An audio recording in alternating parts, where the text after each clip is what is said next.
Hello friends, இன்றைக்கி நம்ம சேனலில் பார்த்தீங்கன்னு வச்சுக்கோங்களேன், மிக முக்கியமான ஒரு ஜோதிட தாள்களோ ஒரு ஆன்மீக பரிகாரத்தையும் இந்த வீடியோவில் பார்க்க போகிறோம். யாருக்கு பார்க்க போகிறோம் அப்படின்னு பார்த்தீங்கன்னா மகர ராசிக்கு பார்க்க போகிறோம். ஆக்சுவலி இப்போ 2025 ஆண்டில் தமிழ் மாதத்தில் 8வது மாதமான கார்த்திகை மாதமானது நடந்துகிட்ருக்கு. இந்த கார்த்திகை மாதம் முடிவது டிசம்பர் 15ஆம் தேதி. அதுக்குள்ளே பெரிய சம்பவம் ஒன்று நடக்க போகுது. ஸோ என்ன சம்பவம் நடக்க போகுது அப்படிங்கிற முக்கியமான தாள்களை தான் இந்த வீடியோவில் மகர ராசிக்காரங்களுக்கு ஷேர் பண்ண போகிறேன். மகர ராசியில் பிறந்த நேயர்கள் இந்த ஒரு வீடியோவை ஸ்கிப் பண்ணாமல் பாருங்கள். உங்கள் ராசிக்கு என்ன சம்பவம் நடக்கும் அப்படிங்கிறத தெரிஞ்சு அதற்கேற்ப நடந்து பயன்பெறுங்க. கார்த்திகை முடிந்து மார்கழி பிறக்கும் போது உங்களுக்கு சூழ்நிலை எப்படி இருக்கும் அப்படிங்கிறதையும் சொல்ல போகிறேன். சூழ்நிலை உங்களுக்கு சாதகமாக இருக்குமா பாதகமாக இருக்குமா அப்படிங்கிறது எல்லாமே கிளியராக இந்த வீடியோவில் நான் சொல்கிறது தெரிஞ்சு அதற்கேற்ப நடந்து பயன்பெறுங்க. ஸோ நம்ம லைஃப்பில் நடக்கக்கூடிய எல்லா நல்லது கெட்டதுகளுக்கு காரணமே நவக்கிரகங்கள் தான். நவக்கிரகங்கள் நமக்கு சாதகமாக இருந்தால் சாதகமான பலனும், நவக்கிரகங்கள் நமக்கு பாதகமாக இருந்தால் பாதகமான பலனும் கிடைக்கும். அதை நாம் ஃபஸ்ட்டு தெரிஞ்சுக்கிட்டாவே கண்டிப்பாக பல ஆபத்துக்கள் ஏற்படாமல் தப்பிக்கலாம். ஸோ நம்ம வாழ்க்கையில் பார்த்திங்கன்னு வச்சுக்கோங்களேன், எல்லாம் நடக்கிறது விதின்னு நினைக்கிறோம். ஆனால் விதி கிடையாது, நவக்கிரகங்கள் தான் எல்லாத்துக்குமே காரணம். சில நேரம் நம்மளுக்கு நல்லது நிறைய நடக்கும். அப்போ நவக்கிரகங்கள் நமக்கு சாதகமாக இருக்குன்னு அர்த்தம். சில நேரம் நமக்கு நவக்கிரகங்கள் பாதகமாக இருக்கும். அது எப்படின்னு பார்த்தீங்கன்னு வச்சுக்கோங்களேன், நவக்கிரகங்கள் மாறுறதோட அடிப்படையில் அப்போ நமக்கு கெட்டது நடக்கும். அந்த மாதிரி நவக்கிரகங்கள் எப்படி இருக்கோ அதை பொறுத்து தான் நமக்கு எல்லாமே நடக்கும். அதை நாம் ஃபஸ்ட்டு தெரிஞ்சுக்கிட்டாவே கண்டிப்பாக பல ஆபத்துக்கள் ஏற்படாமல் தப்பிக்கலாம். சரி, இப்போ டிசம்பர் 15க்குள்ளே கார்த்திகை முடிவதற்குள் பெரிய சம்பவம் உங்கள் ராசிக்கு என்ன நடக்குங்கிறத உங்கள் நட்சத்திரத்துக்கு ஏற்ப தெரிஞ்சுக்குங்க. அது மட்டும் இல்லாமல் ஸ்டார்ட் ஆகக்கூடிய மார்கழி உங்களுக்கு சிறப்பாக அமைய ஆன்மீக ரீதியாக சில பரிகாரங்களும் செய்யணும். அந்த பரிகாரங்கள் என்னங்கிறதோ இந்த வீடியோவில் ஷேர் பண்ணுறேன். ஸோ அதையும் இந்த வீடியோவில் தெரிஞ்சுக்குங்க. அதுக்கு முன்னாடி கிரகநிலைகள் எப்படி அமைஞ்சிருக்கு அப்படிங்கிறத உங்களுக்கு விளக்கமாக ஷேர் பண்ணுறேன். கிரகநிலைகள் எப்படி அமைஞ்சிருக்குங்கிறத தெரிஞ்சுக்குங்க. ராசியில் சனி, தைரிய வீரியஸ்தானத்தில் ராகு, சுகஸ்தானத்தில் குரு வகரத்தோடு, பாக்கியஸ்தானத்தில் கேது சுக்கிரன், தொழில் ஸ்தானத்தில் செவ்வாய், லாபஸ்தானத்தில் சூரிய புதன், அயனசயன போகஸ்தானத்தில் சந்திரன். இந்த மாதிரி தான் உங்களுக்கு கிரகநிலைகள் வரப்போகுது. இதனோட அடிப்படையில் தான் உங்களுக்கான பலன்கள் குறிப்பிடப்பட்டிருக்கு.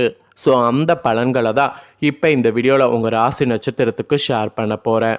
உங்கள் ராசி நட்சத்திரத்துக்கு என்ன பலன் கிடைக்கும் அப்படிங்கிறத தெளிவாக இந்த வீடியோவில் தெரிஞ்சுக்குங்க.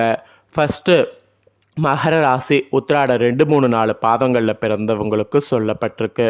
ஸோ இதில் பிறந்த நட்சத்திரக்காரங்களுக்கு இந்த மாதம் கடைசியாக நல்ல பெயர் வாங்குவதற்கு நிறைய சான்ஸ் கிடைக்கும். மூலதானத்திற்கு தேவையான பணம் குவியும் மார்கழியிலலாம். எதிரிகள் வகையில் சற்று கவனமோடு செயல்படணும். அதனை நீங்கள் பார்த்துக்கிட்டிங்கன்னா, உங்களுக்கான வாய்ப்பை சரியாக பயன்படுத்தி கொண்டிங்கன்னா உங்களை அடிச்சுக்க ஆளே கிடையாது. பெண்களாக இருக்கிறவங்களுக்கு மனக்குழப்பம் நீங்கி தெளிவான சிந்தனையானது உண்டாகும். அது மட்டும் இல்லாமல் இழுப்பறியாக இருந்த காரியங்கள் எல்லாமே உங்களுக்கு சாதகமாக முடியும். மாணவர்களுக்கு கூட தேர்வில் கூடுதல் மதிப்பெண் பெற நன்கு படிக்க வேண்டியது இருக்குது. அப்படி படிச்சிங்கன்னா தான் ஆசிரியர்கள் உங்களுக்கு நல்ல மதிப்பெண் கொடுப்பாங்க. சக மாணவர்களுடைய ஆதரவோ ஆசிரியர்களுடைய ஆதரவோ கிடைக்கும்.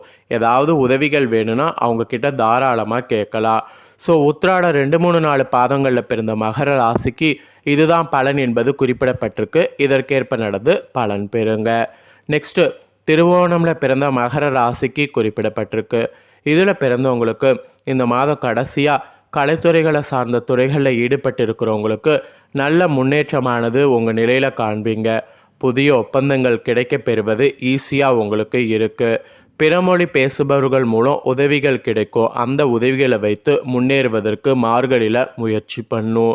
குடும்பத்தில் கூட நிறைய நன்மை உங்களுக்கு உண்டாகும்.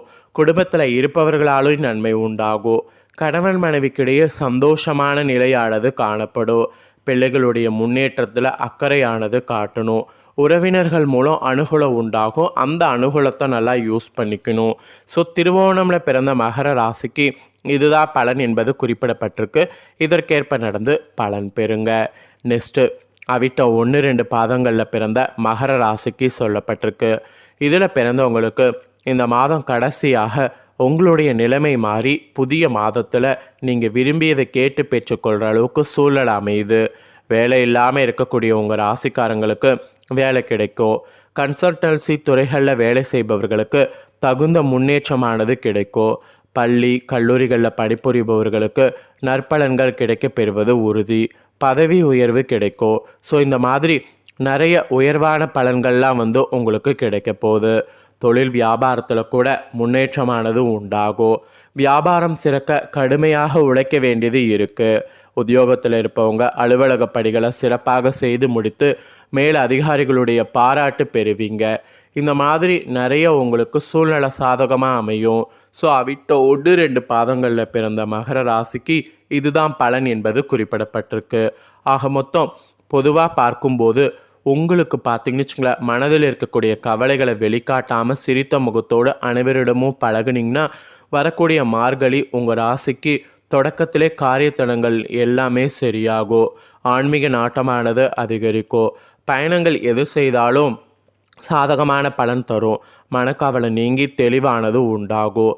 எதிர்பாராத திருப்பங்களால் உங்களுடைய வாழ்க்கை தரம் உயரும். சூரியன் சுக்கிரன் சஞ்சாரத்தால் நீண்ட நாட்களாக இழுபறியாக இருந்த காரியம் நன்கு முடியும்.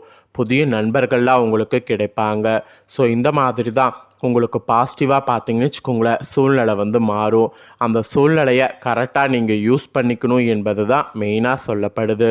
ஸோ மகர ராசிக்காரங்க உங்களுக்கான மார்கழி பலன்களை இப்போ தெரிஞ்சிருப்பீங்க. கடைசியாக கார்த்திகை என்ன நடக்குங்கிறதெல்லாம் இதற்கேற்ப நடந்து பயன் பெறுங்க. இப்போ மார்கழி மாதம் 30 நாளுமே வீட்டில் தவறாமல் இந்த ஒரு விஷயத்தை கடைபிடித்தா போதும். நீங்கள் வைத்த வேண்டுதல் மார்கழி மாதம் முடிவதற்குள் பழித்தாலும் ஆச்சரியப்படுறதுக்குள்ள. ஸோ அதுக்கான ஒரு ஆன்மீக பரிகாரத்தை இந்த வீடியோவில் சொல்ல போகிறேன். உங்களுக்கு இறைவனிட வைப்பதற்கு நிறைய வேண்டுதல் இருக்கும். உங்களுடைய மனதில் வைத்திருக்கக்கூடிய வேண்டுதலை அவ்வளவு சுலபமாக 1, 2 என்று பட்டியலிட்டு சொல்லிவிட முடியாது. ஆனால் உங்கள் வேண்டுதல் பட்டியலில் இருக்கக்கூடிய ஒரே ஒரு வேண்டுதலை மட்டும் இந்த மார்கழி மாதம் முடிவதற்குள் நிறைவேற வேண்டும் என்று ஆண்டவனை இந்த முறையில் பிரார்த்தனை செய்து கொண்டால் நிச்சயமாக மார்கழி மாதம் முடிவதற்குள் உங்களுடைய பிரார்த்தனை நிறைவேறுவதற்கு நிறைய வாய்ப்பு இருக்குது. அப்படி இல்லை என்றாலும் தை பிறக்கும்போது உங்கள் வேண்டுதலுக்கு வழியும் நிச்சயம் ஏதாவது ஒரு வகையில் பிறக்கும். எடுத்துக்காட்டுக்கு வீட்டில் இருக்கக்கூடிய உங்களுடைய குழந்தைகளுக்கு திருமணமாக வேண்டும் வேண்டுதல் வைக்கலாம். வீட்டில் உங்கள் மகனுக்கோ மகளுக்கோ நல்ல வேலை வாய்ப்பு கிடைக்க வேண்டும் வேண்டுதல் வைக்கலாம். உங்கள் குடும்ப ஆரோக்கியமாக இருக்க வேண்டுதல் வைக்கலாம். உங்கள் குடும்ப செல்வ செழிப்போடு வளமாக வாழ வேண்டுதல் வைக்கலாம். உங்களுக்கு சொந்த வீடு வாங்க வேண்டும், சொந்த இடம் வாங்க வேண்டும், தங்க நகை வாங்க வேண்டும், இந்த மாதிரி எந்த வேண்டுதல் இருந்தாலும் வைக்கலாம். எப்படிப்பட்ட வேண்டுதலாக இருந்தாலும் இப்போ நான் சொல்லக்கூடிய வழிபாட்டு முறையை இந்த மார்கழி மாதம் 30 நாட்களுமே நீங்கள் செய்து வந்தால் போதும். நீங்கள் வைக்கக்கூடிய வேண்டுதல் நிச்சயம் நிறைவேறும்.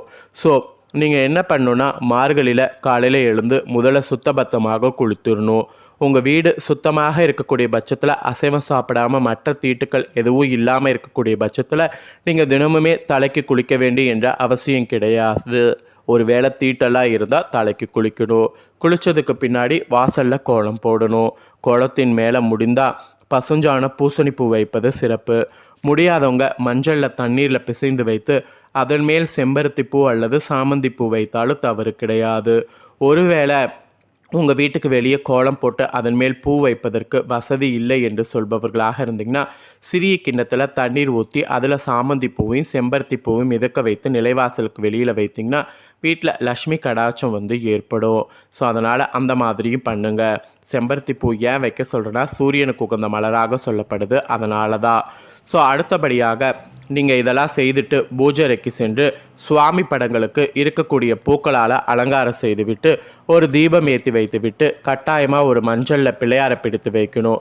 ஒரு வெத்தலையின் மேலே மஞ்சள் பிள்ளையாரை பிடித்து வைத்து மஞ்சள் பிள்ளையாருக்கு 2 அருகம்புல் வைத்து குங்கும பொட்டு வைத்து பூஜை அறையில் நம்ம விநாயகரை அமர வைக்கணும்.